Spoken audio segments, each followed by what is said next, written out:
राज ने सुहाना को उसके कहने पर सारस्वत हाउस छोड़ तो दिया था, पर उसका सुहाना को एक पल के लिए भी छोड़ने का बिल्कुल मन नहीं था। सुहाना भी यहाँ आ तो गई थी, पर वह शायद आना नहीं चाहती थी।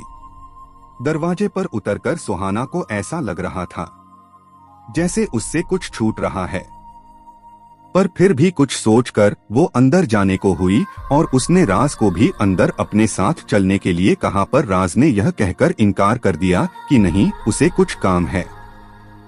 आज सारा दिन वह बाहर रहा है, इसलिए ऑफिस के काम निपटा लेगा, और यह कहकर राज वहां से चला गया। सुहाना जैसे ही घर के अंदर गई, घर के सभी लोगों ने उसे घेर लिया और एक एक करके उससे सवाल पूछने लग गए। तुम सुबह से कहाँ थी? तुम्हें पता है हम सब कितने परेशान हो गए थे। ऐसे बिना बताए कोई कैसे जा सकता है?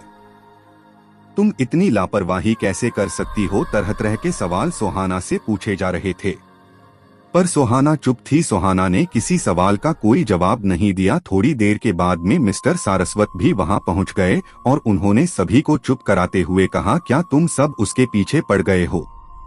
उसे थोड़ी देर आराम तो करने दो, सांस तो ले लेने दो। तुम सारे के सारे उससे बड़ा सवाल पूछे जा रहे हो। मिस्टर सारस्वत के कहने की वजह से सब लोग चुप हो गए। तब सुहाना ने कहा, बस मेरा मन अच्छा नहीं था, इसलिए थोड़ी देर के लिए चली गई थी। फिर मुझे आप सबकी याद आ रही थी, इसलिए मैं यहाँ आ गई। उस दिन भैया से मिलकर मुझे बहुत अच्छा लगा और इसीलिए मुझे यहाँ आने की हिम्मत मिली है। इस बात पर मिस्टर सारस्वत ने आगे बढ़कर उसके सर पर हाथ फेरते हुए कहा, बेटा यह तेरा ही घर है, तू जब चाहे यहाँ आ सकती है। इसमें इतना सोचने की क्या बात थी? और यहाँ आने के लिए तुझे हिम्मत जुटाने की क्यों जरूरत पड़ने लग गई? मिस्टर सारस्वत की बात सुनकर सुहाना थोड़ा रिलैक्स हो गई और उसने मुस्कुराकर सबकी ओर देखकर कहा, मुझे आप सबकी बहुत याद आ रही थी, पर इस वक्त सुहाना को सबसे ज्यादा राज की याद आ रही थी। इसलिए सुहाना ने थोड़ी ही देर में कह दिया कि वह अपने कमरे में जा रही है, और यह कहकर सुहाना उठकर अपने कमरे में चली गई। रात का डिनर सुहाना ने नौकरों से कहकर अपने कमरे में ही मंगवा लिया था। इधर राज का हाल भी कुछ ऐसा ही था। उसने कभी नहीं सोचा था कि उसे सुहाना की इतनी याद आएगी। इतनी याद तो उसे सुहाना की उस वक्त भी नहीं आई थी जब वह 1 महीने के लिए डिवोर्स के बाद चली गई थी, जितनी याद उसे आज एक दिन में आ गई है। शायद इस प्यार को वह सिर्फ समझता था कि वह प्यार करता है। आज उसने उस प्यार को महसूस कर लिया था। राज का एक पल के लिए भी कहीं पर भी मन नहीं लग रहा था। सुहाना भी भागकर राज के पास तो जाना चाहती थी, पर अब क्योंकि कहकर आ गई थी, इसलिए बार बार यही सोच रही थी कि अगर इस वक्त घर से निकली तो भाई मम्मी पापा सबको कितना बुरा लगेगा। सब कहेगा कि शायद मैं यहाँ खुश नहीं हूँ। और यही सोचते सोचते वह अपने कमरे में बैठी रही। राज रात के 10 बजे तक जहां बैठा था उसी एक जगह पर बैठा रहा। उसके बाद उसे अचानक से कुछ सूझा और वह कुछ करने में बिजी हो गया। रात के तकरीबन 11:50 पर राज ने फोन करके सुहाना को नीचे आने के लिए कहा। इतनी रात को राज का फोन देखकर सुहाना कुछ समझ नहीं आ रहा था कि अचानक से क्या हो गया। सुहाना ने फोन उठाया और जैसे ही हेलो कहा, राज ने सीधे कहा, इसी वक्त नीचे आओ, मुझे तुमसे कुछ जरूरी काम है। सुहाना घबरा गई। उसे लगा यूं अचानक क्या हो गया। उसने घबराते हुए कहा, क्या हुआ, सब ठीक है ना? इतनी रात को यूं अचानक आप यहाँ क्या कर रहे हैं? राज, मैंने कहा ना नीचे आओ, मुझे बहुत जरूरी काम है। सुहाना, मैं इतनी रात को नीचे कैसे आ जाऊं, यह सब सो चुके हैं। राज, सुहाना, मैं तुम्हारा पति हूँ, तुम्हारा बॉयफ्रेंड नहीं हूँ जिससे तुम अपने परिवार वालों के सामने मिल नहीं सकती हो। हमारी लीगली शादी हो चुकी है और अब तो तुम यह भी जानती हो कि हमारी शादी को 4 साल हो चुके हैं। तभी सुहाना ने कहा, पर हमारा डिवोर्स भी तो हो चुका है। तो इस बात पर खींचते हुए राज ने कहा, सुहाना प्लीज यह डिवोर्स को बार बार बीच में मत लेकर आओ। मैं तुम्हें कैसे यकीन दिलाऊं कि मैं तुम्हें बहुत प्यार करता हूँ। चलो आज एक बात कहता हूँ, ठीक है? तुम्हें पिछले 4 सालों पर यकीन नहीं है, पर पिछले 1 महीने में तुमने जो महसूस किया है उस पर तो यकीन करो, मैंने तुम्हें कहा था ना, मैं तुम्हें हर तरह की यादें बना कर दूंगा, इसलिए प्लीज मेरा यकीन करो। मैं 4 सालों का कुछ नहीं कहता, पर अब तुम मुझे नहीं मिली तो मैं मर जाऊंगा। राज को अपनी ही बात पर भरोसा नहीं हो रहा था कि वह इतने बड़े बिजनेस एम्पायर का मालिक एक दीवाने आशिक देवदास की तरह रोड पर खड़े होकर यह बातें कह रहा है। सुहाना ने उसकी बात का कोई जवाब नहीं दिया और राज ने हंसते हुए कहा, सुहाना प्लीज आ जाओ, अगर किसी मीडिया वाले ने देख लिया तो कल सुबह यही खबर अखबार में छपेगी कि राज शेखावत अपनी बीवी के दरवाजे पर खड़े होकर तमाशा कर रहा था। तब कोई यह नहीं सोचेगा कि मैं यहाँ क्यों खड़ा हूँ। और क्या तुम चाहती हो कि मेरा इस तरह से तमाशा बने? राज की बात सुनकर सुहाना के चेहरे पर मुस्कुराहट आ गई। याद तो उसे भी आ हो रही थी, इसलिए भागकर नीचे आई और गार्ड को उसने गेट खोलने के लिए कहा तो गार्ड ने सिक्योरिटी का हवाला देते हुए कहा, मैडम सर ने किसी के भी लिए गेट खोलने को मना किया है।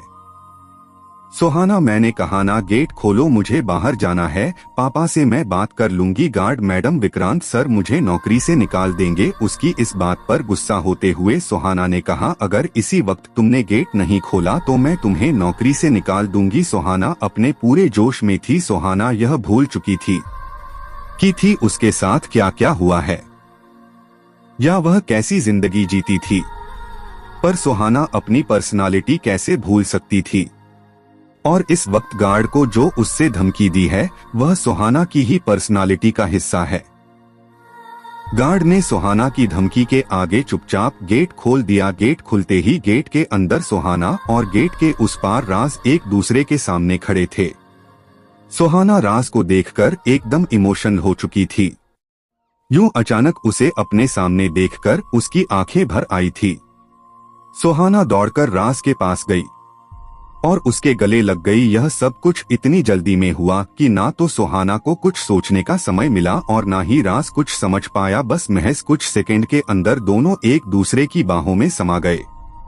कुछ 1 मिनट के बाद जब दोनों एक दूसरे से अलग हुए तब उन्हें एहसास हुआ कि अभी सुबह तो दोनों डिवोर्स वाली बात पर सुहाना राज से सवाल जवाब कर रही थी और यहाँ यूं अचानक से आकर उसके गले लग गई।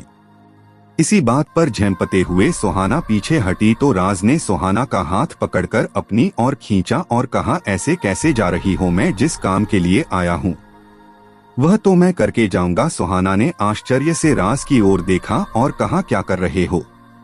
राज, बस 1 मिनट और इंतजार करो फिर पता चल जाएगा। सुहाना अजीब नजरों से राज की ओर देख रही थी कि आखिर यह क्या कह रहा है। रात के ठीक 12 बजे राज ने अपनी कार की डिक्की खोली जिस पर एक खूबसूरत सा केक रखा था, पर केक को देखकर समझ में आ रहा था कि इसे घर पर ही बनाया गया है। जिसे देखकर सुहाना ने कहा, आपने सविता दीदी से बनवाया नहीं? फिर राज ने सुहाना को अपनी ओर खींचकर कहा, वह सब छोड़ो, सवाल जवाब बाद में कर लेंगे, पहले आओ तुम्हारा बर्थडे मनाते हैं। यह कहकर राज ने सुहाना को गले लगाया, उसके माथे पर किस किया और उसे बहुत प्यार से हैप्पी बर्थडे। फिर बच्चों की पार्टी में जो प्रिंसेस क्राउन इस्तेमाल होता है उसे सुहाना के सर पर रखते हुए उससे केक काटने को कहा। सुहाना ने राज की इस हरकत पर मुस्कुराते हुए उसकी ओर देखा तो राज को सुहाना पर और ज्यादा प्यार आ गया। सुहाना ने प्यार से उसके को काटा और राज को खिलाया और उसके बाद राज को इन सब चीजों के लिए थैंक यू कहकर उसके गले लग गई। अब राज बहुत खुश था। तभी सुहाना का ध्यान राज हाथों की तरफ गया जिस पर जलने का निशान था और सुहाना ने उसके हाथ को पकड़कर कहा, यह क्या हो गया? राज, कुछ नहीं, बस ऐसे ही। ये देखकर सुहाना की आंखों में देखकर आंसू आ गए। वो अच्छे से जानती थी राज अपने लिए पानी लेने के लिए भी किचन में नहीं जाता तो खाना बनाने के लिए क्या खाक जाएगा, और फिर अगर खाना बनाने नहीं जाएगा तो जलने का तो सवाल ही नहीं उठता। सुहाना समझ चुकी थी कि इस केक को राज ने ही बनाया है। सुहाना रोते हुए राज के सीने से लग गई और राज ने उसे अपनी बाहों में भर लिया। 10 मिनट तक दोनों इसी तरह खड़े रहे और उसके बाद राज ने सुहाना का चेहरा ऊपर अपनी ओर उठाते हुए उसे किस किया तो सुहाना पूरी तरह से उसकी बाहों में समा गई। सुहाना नहीं चाहती थी कि राज यहाँ से जाएं और ना राज जाना चाहता था, पर अब तक रात के 1 बज चुके थे।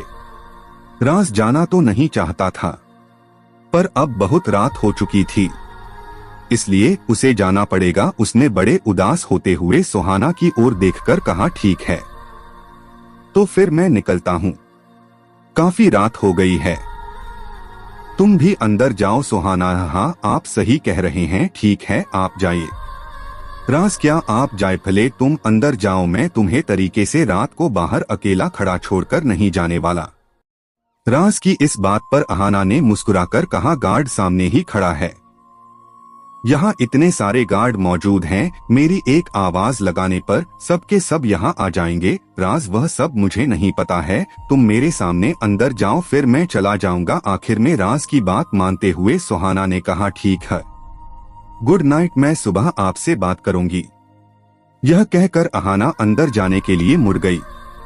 सुहाना को जाता देखकर राज का दिल जोरों से धड़क रहा था। उसे लग रहा था कि काश कुछ ऐसा कारण मिल जाए जिससे वह सुहाना को अपने पास रोक सके।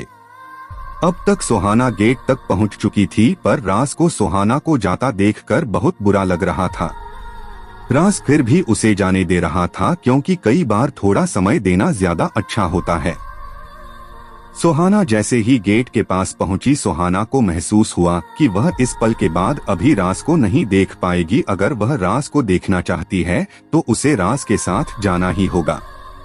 और बस यही सोचकर सुहाना उल्टे पैर आकर राज के गले से लग गई और उसके सीने पर सर रखकर सुहाना ने कहा, मुझे घर ले चलो, अपने घर। यह कहकर सुहाना राज से लिपट गई। राज की तो जैसे खुशी का ठिकाना ही नहीं था। उसने अहाना को अपनी गोद में उठाया और गोद में उठाकर कार में बिठा लिया और कार लेकर वहां से निकल पड़ा। आज की सारी रात दोनों ने रोड पर इधर उधर घूमते हुए बताई थी। सुहाना को लग ही नहीं रहा था कि जैसे उनकी शादी को 4 साल हो चुके हैं। उसे आज वही कॉलेज रोमांस वाली फीलिंग आ रही थी, जैसे कोई लड़की अपने बॉयफ्रेंड के साथ अपने परिवार वालों से झूठ बोलकर घूमती है। सुहाना को बिल्कुल वैसा लग रहा था।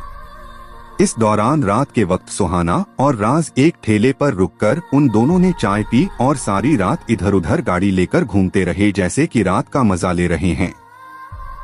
तकरीबन सुबह 7 बजे दोनों ग्रीन हाउस विला वापस आ गए, पर तब तक सारस्वत हाउस में सुहाना को जगाने के लिए एक नौकर उसके कमरे में गया तो अहाना वहां पर नहीं थी। उसने घबराकर यह बात सबसे पहले मिस्टर सारस्वत और मिसेस सारस्वत को बताया, जिन्होंने फौरन इस खबर को विक्रांत को दिया और उसके बाद घर के हर एक कोने में अहाना को ढूंढा जाने लग गया। हर किसी को यह डर लग रहा था कि सुहाना की मानसिक स्थिति ठीक नहीं है, कहीं ऐसा तो नहीं कि वो गुस्सा होकर कोई गलत कदम उठा ले। सुहाना के गायब होने की खबर सबको मिल चुकी थी और हंगामा मच चुका था। जब सभी लोगों ने सुहाना को सारे घर में ढूंढ लिया और उसका कहीं कुछ पता नहीं चला, तब न जाने क्यों विक्रांत के दिल में एक ख्याल आया और उसने सीधे राज को फोन किया। राज, हेलो। विक्रांत, हेलो राज, क्या सुहाना तुम्हारे साथ है? राज ने विक्रांत के इस सवाल का जवाब बड़े ही झेंपते हुए दिया और कहा, हाँ वह मेरे ही साथ है, मैं कल रात को उसे बहुत दे विश करने के लिए आया था, उसके बाद अहाना मेरे साथ ही आ गई। विक्रांत को राज की इस बात पर इतना गुस्सा आया कि अगर उसका बस चलता तो इसी वक्त राज को मार डालता, क्योंकि इधर सारा का सारा घर उसके लिए परेशान हो रहा था और उधर सुहाना राज के साथ सारी रात शहर घूम रही थी। पर आखिर में नाराज होते हुए विक्रांत ने कहा, यह क्या तमाशा है, तुम दोनों को जरा भी तमीज नहीं है, कम से कम बताकर तो जाना चाहिए था। सुबह से यहाँ सब लोग परेशान हो रहे हैं। फोन अब सुहाना ने ले लिया था और सुहाना ने विक्रांत को शांत करते हुए कहा, भाई सॉरी, राज तो विश करके वापस जा रहे थे, मैंने ही साथ आने की जिद की, काफी रात हो गई थी इसलिए तुमको नहीं बताया। विक्रांत के पास भी कहने को कुछ नहीं था, इसलिए उसने हाँ ठीक है कहकर फोन काट दिया।